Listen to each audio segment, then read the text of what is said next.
All right, Amanda and everyone, let's see who's here. All right. We are getting ready to start the party, the belonging party. So, hooray. Welcome, welcome, welcome. This is the Pathways to Belonging workshop webinar, and this is part four of the last part, but not last, if that makes any sense, because we have so much work to share and so much work to do that really this is just the kickoff of a conversation for many of you and the start of action for a lot of you. So, welcome. Welcome to the Pathways to Belonging. My name is Yakotora Shotuku. I am an implementation specialist with the Harmony program, and I am joined by some other Team Harmony folks, Amanda Rothgas and Bruce Williams, and by our amazing, amazing presenters. I appreciate you coming, and it just dawned on me when I was appreciating the doctors as I came here, and I thought in African American culture, we use the word appreciate you a lot. I appreciate you, appreciate, it was an aha for me how much appreciation relates to belonging, right? To be appreciated, and so I want to appreciate you for coming. To appreciate you means appreciate you coming. Your time, your thought, your effort, your contribution to the conversation. We really do appreciate you and your thoughts and your thinking and your collaboration with Harmony Academy with this topic and for all that you do with the students and with your staff. So I will be your moderator today. This is the virtual workshop series, and these presentations, I just want to let you know, are the opinions and content of our guest speakers and may not necessarily be a direct representation of Harmony. You will receive a copy of this recording to watch and share with your colleagues. So be on the lookout for that in your email. We will allow some time for questions at the end of today's session. So we love to see your smiling faces. So if you could turn your cameras on, that would be wonderful. Love to see you. If you need to do a little sippy sip and snacky snack, it's okay. We can watch it. We can watch you do that. No problem. We love seeing you. So, without further ado, let's talk a bit more about this series and what we hope you will take away. This series, we invite all the thought leaders, the visionaries doing this work. And we really are interested in what they have to say and what will be the catalyst for us when we walk away from it all, right? So we will, using Dr. Strayhorn's words, we will kind of dance in the theoretical and ideological, but we will try to end with the practical. Yes? What you're going to take away from here, the catalyst for action in your space, in your sphere of influence, and with your staff. Yes? And so please use the chat to discuss. Let's act like we're all together in one space. If we were all together, you'd be raising your hand and talking and sharing. And let's do that in the chat. We have Bruce and Amanda and the doctors are here to engage with you and to talk with you about this series. So throughout this series, thought leaders have helped us understand how belonging can help increase student attendance, boost academic achievement, and promote educator retention and enhance school climates. We're excited to continue with our fourth and final pathway to the belonging workshop today. In case you missed our first three workshops, they are available on our YouTube channel. So at Harmony Academy, we do understand and are interested in lasting change. Yes, in transformational kind of change that happens when everyone feels the system, when feels seen, feels heard, and connected. Yes, from students to families to educators to the vendors at your school, custodians, everyone plays a role in the lives of the children that we influence. And so the goal of our belonging together is to move belonging from an isolated initiative to a systemic transformation. So Dr. Strayhorn and Dr. Fisher are here to help us with that process. They work with Harmony and work with all of those who are trying to embed belonging into the very operations, the systems of their schools. So you'll have the opportunity to engage with them and throughout the rest of the year, actually, together with Harmony School and Out of Time and Family Resources, we are going to have other opportunities for you to engage with them directly, even with your school. So, as you listen to the thought leaders today, we invite you to think about how these presenters may better support your work and your leadership team, or just if you're a regular old staff member in your school. So, we will be reaching out in the weeks ahead with a discounted offer to bring these thought leaders to your schools and to your districts. So, we are presenting virtual workshop 4, and the focus is belonging from literacy to learning acceleration and improved educator retention. Does that make sense, everybody? That should connect with a lot of you. Please share. We always want to know, where in the world are you? I'm in Brooklyn, New York, but I'm originally a Philly girl. I always have to say that. Philly fly, Eagles fly. So, where are you joining us from today? Where in the world are you? And what is your role in your school? Please share that in the chat. You got to rep your spot, right? So please put that in. We got Riverside, California. Richmond, VA. All right. Where else are you joining us from today? Hawaii. I'm trying to think of the little, what language? Oh, goodness. I can't even think of it. Gosh, I got to brush up on my languages. So, welcome all the way from Honolulu and Oahu. Welcome, welcome. Hey, Melody Hawkins. I know you. I know she's from Tennessee. Mahalo. Yes, thank you, Dr. Fisher. And that was the one I was reaching for. Mahalo. Welcome, Salt Lake City. Fantastic. So let's get going because time flies when you're having fun. Today's objectives. What do we mean by belonging? Both of the doctors are going to give their definition for what belonging is. And we invite and encourage you to share in the chat what you believe belonging is. Yeah. How belonging and literacy connect. This is huge. Yeah. Fostering belonging and learning. And then we're going to get into our action steps. Let me introduce our fabulous presenters today. We've got Dr. Terrell Strayhorn, and if you have been connecting with Harmony, he no longer is a stranger now, right? He's fam now, as he would say. The founding CEO of Do Good Work Consulting.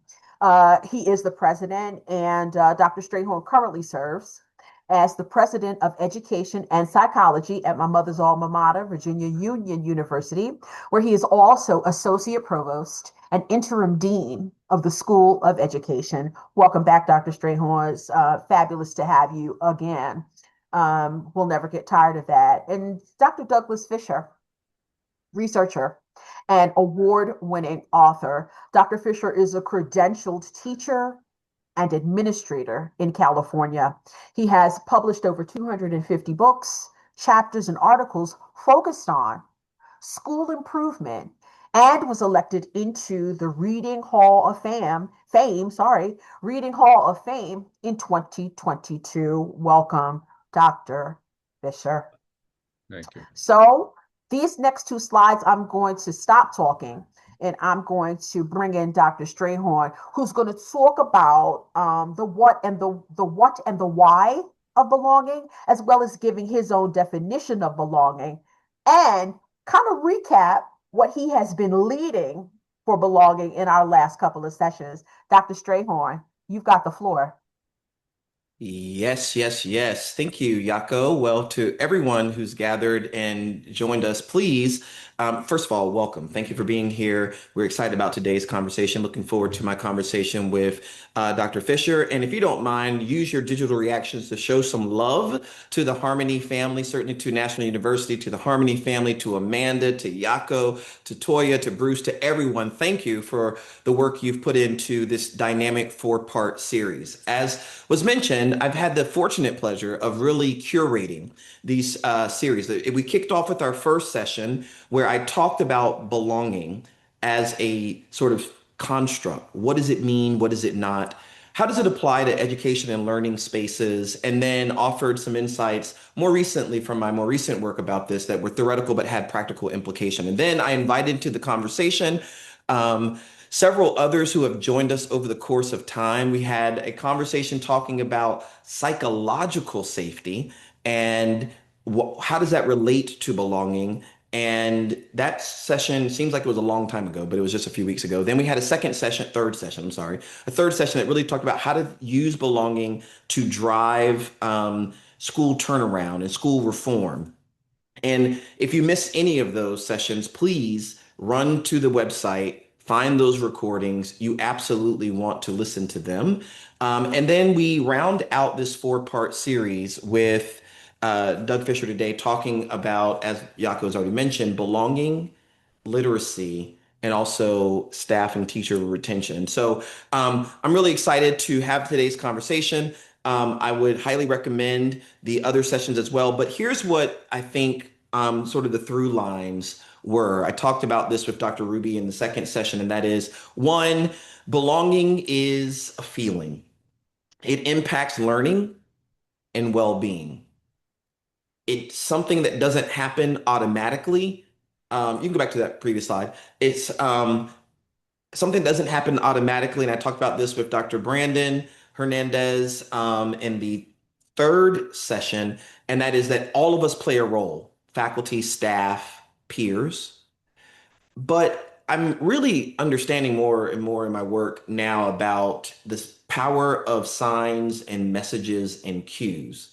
What I've been calling identity safety cues, sometimes with dropping the word safety, but these messages and cues can be powerful, especially when they're repeated or reinforced and they signal to a person that I can be myself here. Warm, positive, supportive relationships can be facilitated and nurtured here. And because belonging is so important, it doesn't happen automatically. Sometimes interventions or people have to intervene in order to produce or create the conditions that will foster belonging. This happens in schools, it happens at work. Next slide. That feeling, however, of belonging is what I want to talk about. Sense of belonging is a subjective experience of feeling accepted, respected, seen, heard, and valued within groups, communities, and environments. That feeling, which is subjective, not objective, Doug and I are going to talk about it in just a little bit, right? Coupled with the perception that one's presence matters and that my contributions are meaningful, are critically important. That definition I draw from my work, the 2019 book on the matter, and it really pays attention to the power of mattering and social connections, psychological safety, as I mentioned about, and identity affirmation. Here's what we know that it does. It's a feeling, but because it's a feeling, can't be forced. It's got to be nurtured, but it produces a range of positive outcomes. For students, sense of belonging can reduce anxiety. And when anxiety goes down, cognitive bandwidth and learning opportunities go up. That because belonging's presence is present, students want to come to class. They come eager and ready to learn. So they're more engaged in their learning. They lean forward into the lesson or the activity, not push back and resign from it. That's in the educational learning standpoint. More recently, I've been looking at workplace belonging, and this is the sort of second part of what I get to talk with Dr. Fisher, and that is when people feel a sense of belonging at work, they show up. They're more productive. They're more cooperative and collegial on teams. So belonging increases attendance for both adults and students, and ultimately it improves academic success. Next slide. And I'm going to invite into the conversation my guest for the day, Dr. Doug Fisher. who's going to talk to us about belonging. He has a set of slides, but also offering his own definition. Good afternoon or good morning, evening, wherever you are in the world, Doug. Just afternoon, 1:16 here in San Diego.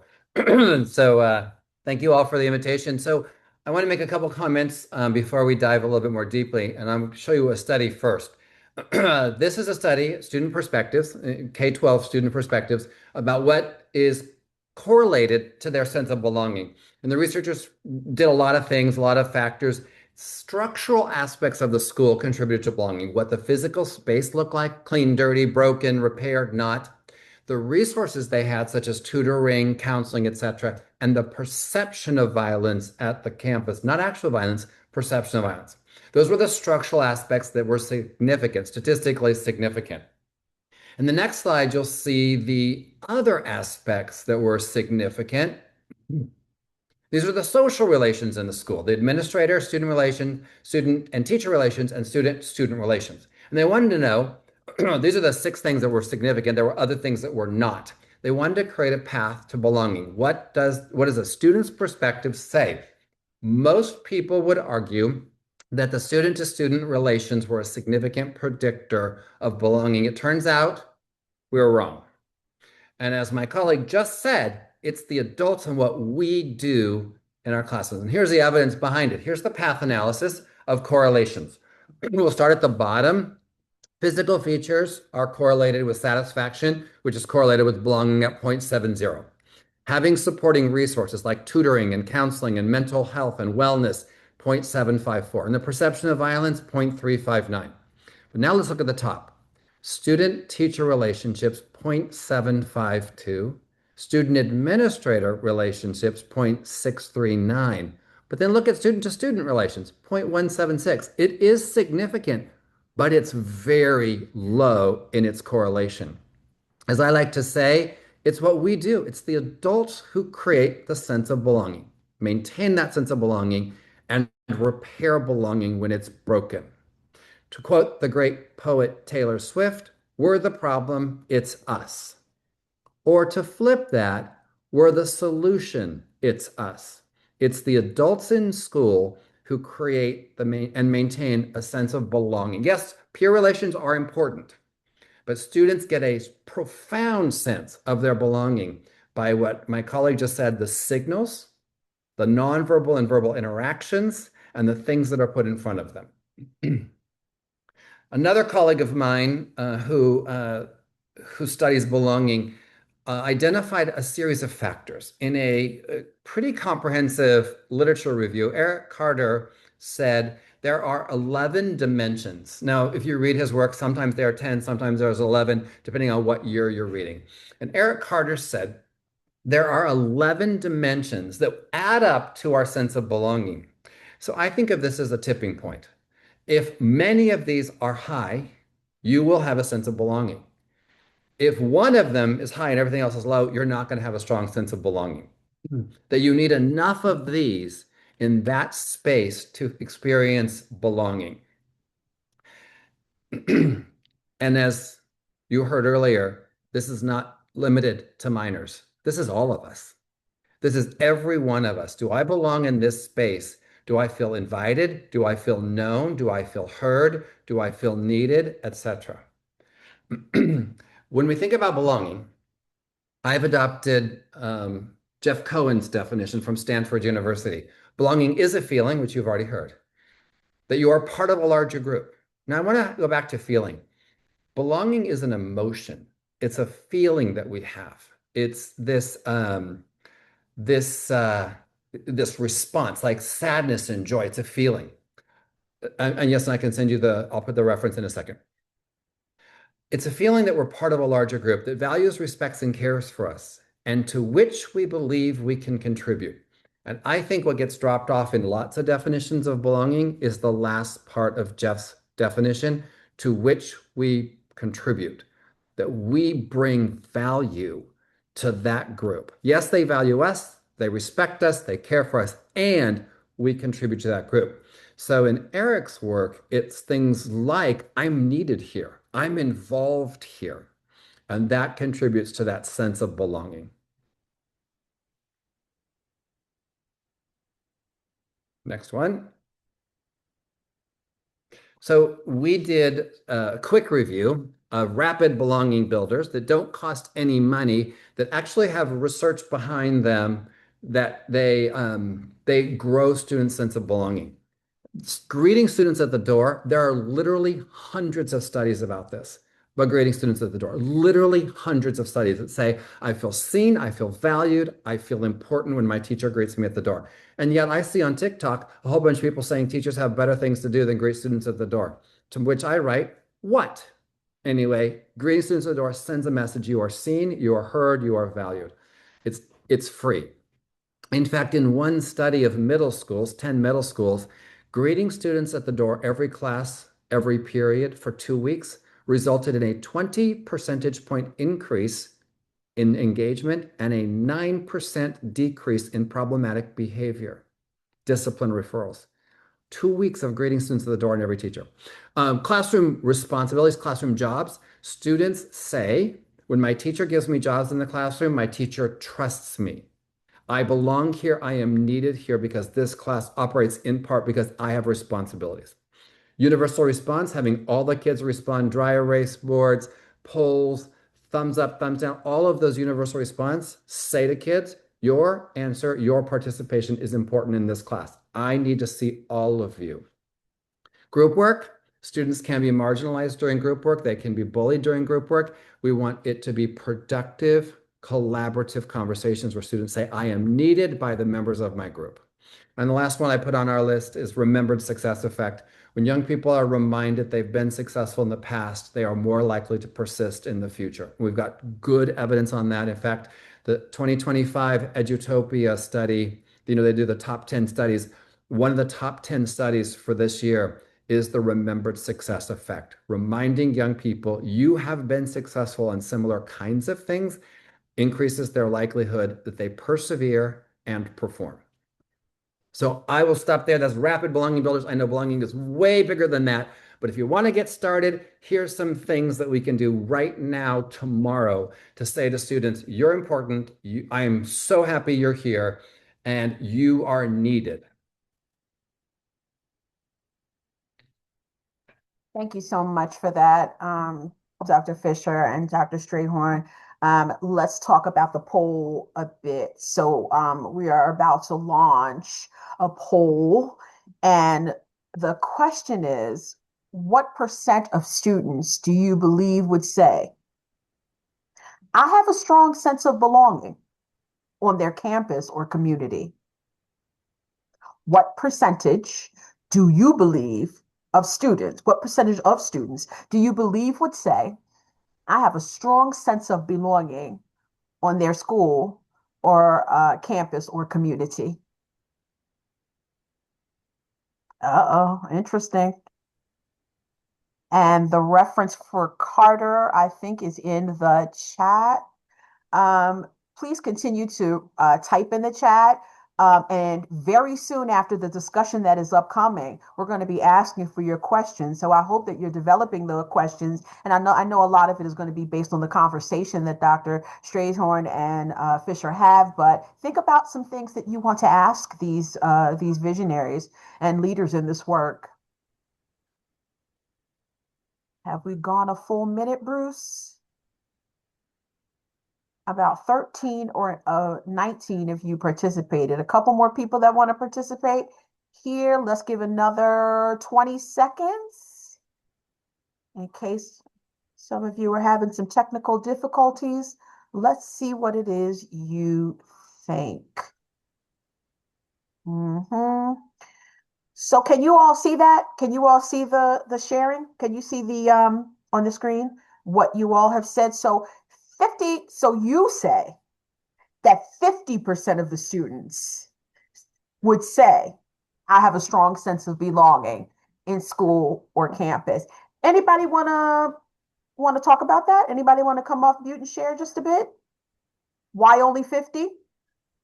You think it's less? You think it's more? Nobody put 95%. Interesting. Yeah. And a few of you put 75%. Dr. Fisher, you wanna talk a little, or Dr. Strayhorn, you want to talk a little bit about why do you think 50 was the most, And why didn't anyone put 95? I mean, we kind of know, but sometimes you have to connect the dots for us. Any Sure. thoughts?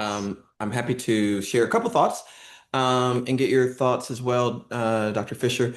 I think one, the reason why it's not zero is because we all know that belonging is exactly as we've been talking about. It's a emotion, it's a feeling, it's a basic human need. you know, if people are in school, in college, at work, most people we're not wired to go without belonging for long periods of time. So, if you could imagine an environment where no one feels a sense of belonging, we would all know about it and people would put zero. But we also know that one, it's a feeling, therefore it can't be forced. We're going to talk about it a bit further. It has to be nurtured. We're going to continue offering practical strategies for how you would do that at school and at work. But as Robbie Ann put in the chat, which I echo as well, everything we're talking about there's a required level of intentionality, structure, design, authenticity to it. And quite frankly, it takes time, it takes resources, effort. And we all know that every single workplace and school doesn't have the resources, the time, the effort. They don't prioritize. I was just writing about this today about it being a sort of strategic priority. Everyone doesn't hold it, and because they don't understand it, but they don't hold it in that Mhm. regard. Therefore, it's probably not 95 because we're not doing the work to have 95% or 100%. Most of us probably feel like it's probably somewhere in the middle. There are some folks who feel it, some folks who don't. What would you add, change, or modify, Doug? I am agreeing with you. I think we don't ask this question enough. I think we actually don't know the answer to what students believe about their belonging. I think we make an estimate, like maybe half of the students, maybe a little bit more, will have a strong sense of belonging. In Australia, in the state of Queensland, which is where Brisbane and the Great Barrier Reef and all that is, they have four strategies for school improvement. One of the four is belonging. They have normalized that at the state level that if a school needs to improve, one of the four mechanisms is to increase the sense of belonging and allocate your resource to that. Now, I live in the state of California. We did a study on the policy documents that school districts have to create. It's called the LCAP here. We never found belonging in the 10% of random districts we checked their LCAPs. It's not seen as a school improvement strategy here. But in Australia, in Queensland, it is one of the four school improvement recognized at the state level strategies. That is that's really interesting. I'm gonna because time is flying. I'm gonna stop sharing so that the two of you can have a discussion, a further discussion about belonging. Continue to refine our thinking and our definitions of belonging and what it is we have to do. So I'm gonna stop sharing Thank you. and I'm going to let you all take it away, Dr. Strayhorn. Absolutely. Well, I heard Doug get ready to say something, so take it away. By the way, two things. One, let me say this because I know someone in the chat. I think it was a slip when my introduction was called. I was called the president of psychology and education. I'm not the president. I am just a lowly professor who's an associate provost. Just in case my president sees this or watches the recording, I don't want his No, job. I you have great are respect for him and the role that he plays at no, our you are the institution. president of Do Good Work. That's right. President of Do Good Work, but not of education psychology. The second is if you are here and in the listening audience, feel free to use the chat or the Q&A function if it shows, like, fire those questions away and we can kick them around. But Doug, you're about to say something. I wanted to bring back up your comment about signals and how do we signal. So I gave you super simple things that there are belonging is way more complex than five things you can do tomorrow. But I want to talk about the signals a moment. I think there's a lot of signals that we don't name, a lot of things that in the environment that send a message, you're important here, you belong here, you're valued here. One of those, and we'll talk literacy, are the materials we put in front of students. And I think we are forgetting this Bishop's mindset of mirrors, windows, and sliding glass doors. You have to be able to see yourself in the things that your teacher puts in front of you. You also want to see other cultures and climates and other people stuff. And you got to see yourself. It reinforces I belong here. And so that's another signal. But I would love for you to expand on how you think about signals, and what kinds of things can happen in environments to send a message to young people. You're important, you're valued, and you belong here. Yeah, I love that. And there's so many different frameworks out there that sort of, I mean, they do align around this notion of belonging. But when I think about, because ultimately, if belonging is a feeling or is an emotion, the question becomes, um, how do I know that I'm safe? Mhm. I'm secure. Like, there it is. We just did it, Doug. We did it. We modeled for people. Like, how do I know that what I just said contributed to the conversation and made sense? Because you said, mm-hmm, right? Mhm. You started nodding. There's response. Right. So the feedback that we provide to students and staff, but literacy or in workplaces starts to confirm for the individual who's like saying stuff and doing stuff and completing assignments and wondering like, am I on track? Does it make sense? Am I judged as literate or not literate? And um, can people like me learn in this space? Well, how do I know that? Well, I mean, like you said, it's the materials that I hold up in front of the student. It's the authors. So I often do workshops with teachers and educators and say things like, you should do a curriculum audit. Sounds complicated, but what I'm really saying is like go through all the material and say who's represented, who's not. And if you can't see it, that's why I think having a little small board of advisors on these work can be really helpful because sometimes I simply cannot see what you can see. Like I walk into spaces as an African American guy who's 5'6", 130 pounds, and I start looking for where are all the people of color? Where are all the fun size people? But I miss the people who are giants to me sometimes. So I need someone else on the team who's paying attention to that. It's a metaphor for worldviews, methodologies, histories, literacies that all have to be represented there. So those cues and messages are not just signs on walls, although sometimes those are important. Mhm. It's the curriculum. It's who are the guest speakers? Who's represented in the videos? I've had faculty say things like they work really hard after hearing us talk about these things and think about who's represented in my examples in the classroom, or on my quiz. I was a public school teacher in Maryland. I remember one time we had this conversation in my school because the word was canoe. I taught in a Title I, low income, predominantly Black elementary school. And many of my students, they did not know that word.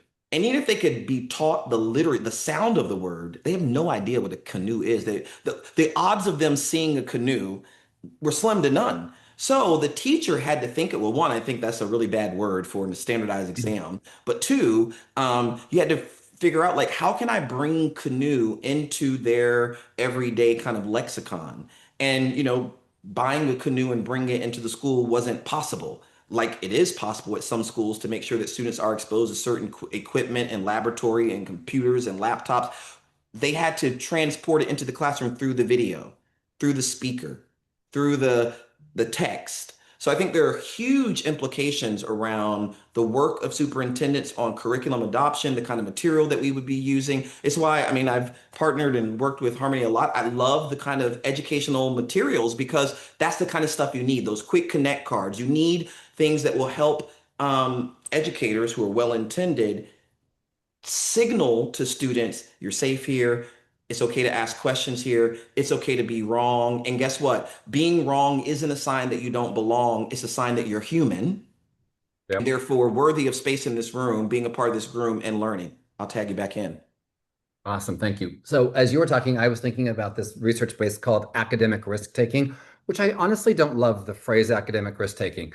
I like the courage to learn.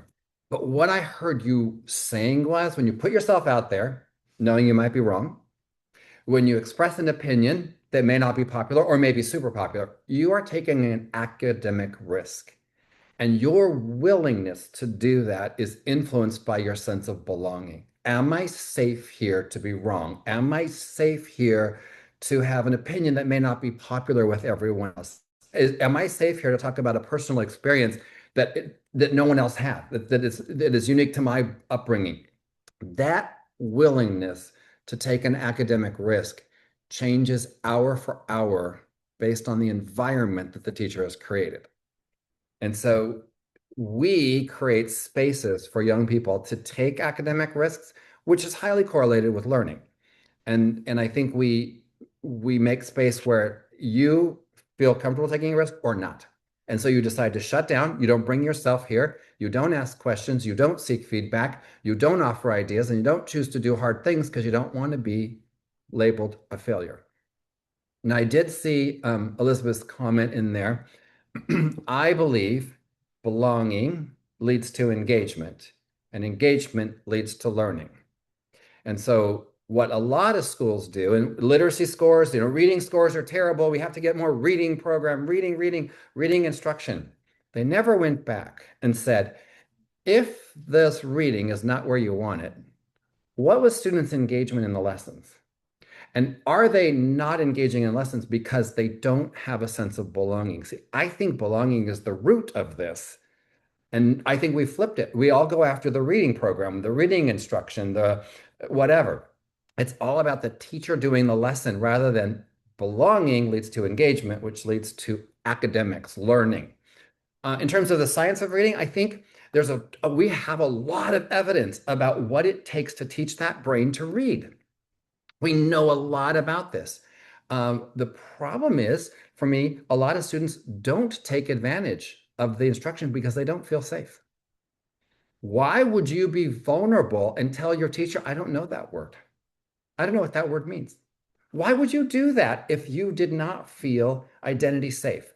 If you did not feel risk taking was valued here, why would you ever do that? You will play along, you will hide yourself. Now, one of the things I do when I work with groups like this, I ask people, what's the difference between fitting in and belonging? Because fitting in requires we hide ourselves. Fitting in means we don't bring our authentic self. Fitting in means it's conditional. And when you are working to fit in, as you said earlier, your cognitive space is working on that, not on reading and writing.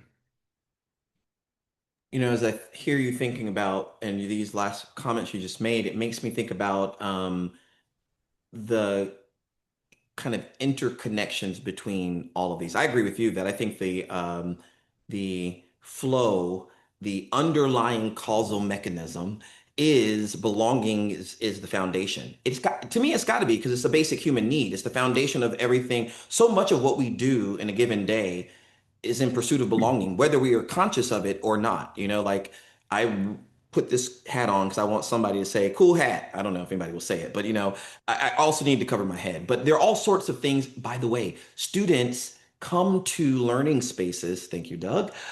They come to learning spaces, and I appreciate what you said because I've said this a couple of times in public lectures. Like, I don't know how people. So I've written that if I have any concern at all, I think we've underestimated the importance of belonging. I think we've also overcomplicated some of the very practical and effective ways that we can start to foster belonging. One of which is learning students' names and greeting people at the door. But I have had well-renowned psychologists who will go unnamed, write me and say, come on, you did all this and you got all these beta weights and coefficients, and that's your first recommendation. And the answer is absolutely. Because the question that students are entering into our schools, our classrooms, our districts with is one, why should I pay attention in your class? Why should I do this assignment? Why should I believe that I will be judged and evaluated fairly in this class? Do I even matter? Well, one way that we as humans start to believe that we matter, whether we're in school, at work, or in love with someone, is one, they know our name. It's hard to convince someone that you matter when you keep calling me Marcus and my name is Terrell. Also, a student put it in one of my interviews pretty well. When the meeting at the door it's not magic, but done right and with intentionality and authenticity, it can be magical. Like the student said, when a teacher meets me at the door, it means it represents to me that they're prepared. They're welcoming me. They expected my arrival. They sort of anticipated my arrival. They're greeting me at the door and saying, this is not my classroom. This is your classroom too. Now, those words don't always come out of their mouth, but the behavior, the presence signals to the student those powerful kinds of messages that then allow them, much as you just said, to take risk, to ask questions, to try challenging tasks, to persist through failure, whether that's reading or literacy or math or numeracy, that risk taking is essential to learning, learning acceleration. So without belonging, students are worried. Their cognitive bandwidth is tied up in like, I don't want to be judged, I don't want to be left out, I don't want to be overlooked. And that's bandwidth that they could be devoting to paying attention, asking questions, being creative, working on solving a problem. So I think all of this comes together in that way. So I see we're right at time. Time just flies in these things. I mean, we need like Right. four Yeah, when you're days, having not fun. 4 sessions. But let me ask you this, and maybe as a closing point, Doug, anything that you would recommend? You shared in the chat, you would offer some more. If you think about, we've talked a lot about students, but on the employee retention, educator retention front, any promising practices that you've seen prove effective in your work? Yeah, I think connections to other adults is really important for a sense of belonging with teams. When our teams are powerful and having an impact, we have a sense of belonging. We know we're welcomed, our opinions and ideas are valued. Professional learning communities have the potential of creating belonging. But if there are toxic people on your team, it reduces your sense of belonging. So I think leaders have to be very careful about how they form teams of teachers and who is it a marriage of convenience? You happen to teach third grade, so you can only be on the third grade team? Or are leaders really intentional about how to form groups to be productive? I'll go back to a sociologist, Durkheim, 1912, who coined the phrase collective effervescence. Now, in education, we say collective efficacy. He said collective effervescence, the joy that comes in collaborating with others and having a shared purpose. Now, I think schools need collective effervescence. Efficacy, yes, get things done, feel good about it. But do you have joy from working with your colleagues on a shared purpose of raising students' reading performance or watching them become amazing writers or becoming amazing thinkers? Does that bring you shared joy? That's effervescence. That, when you have shared effervescence, collective effervescence, you have such a profound sense of belonging, you can't imagine going anywhere else. Speaking of not going anywhere else, we are out of time, We sure friends. are. And you don't have to leave altogether, but you got to leave the virtual room. So back in the hands of Yako. And thank you, Doug, for joining me. You all show some love and support for this session. And stay tuned for more from Harmony. Yako? Most definitely. Thank you so much. I want to thank you, Dr. Strayhorn, for leading and curating. Thank you, Dr. Fisher. I think he had to head out to a training that he was doing. And I want to thank all of you for sharing, for asking your questions in the chat. Don't let this be the if you're joining this session for the first time, even though this is the fourth one, go back into our YouTube channel and check out our other sessions on this topic of belonging. This is, even though this is the fourth, you are going to find that this is the beginning of our work with belonging. We've got, as they say on the streets, 10 toes down in belonging. We are here. We are going to work this. We are going to really dive deep into how to, as both of the doctors said, really cultivate and nurture belonging. Understand that it has to be. Think about systems, how your area, as if you are a school leader, how you can begin to cultivate and nurture systems, how you can make it to be a part of your school improvement plan. Really diving deep. So that is just one of our cores with belonging, and we're so very grateful to the both of you for being here and grateful to everyone for coming. Thank you so much. We come back and join us again for other webinars that we have. Don't forget to check your email for the copy of this particular training, and for opportunities to work directly with Dr. Strayhorn and or Dr. Fisher with and our other visionaries and leaders for your space, your school, and your goals. So we thank you, thank you, Thank you. We appreciate you. And we look to see you very, very soon and connecting with Harmony. So thank you, Team Harmony. And thank you, Doug Fisher. And thank you, Dr. Strayhorn. Have a wonderful rest of your Christmas, and Hanukkah is coming soon. Have a wonderful holiday season, and take time to take care of yourself and the others that are around you. Bye bye.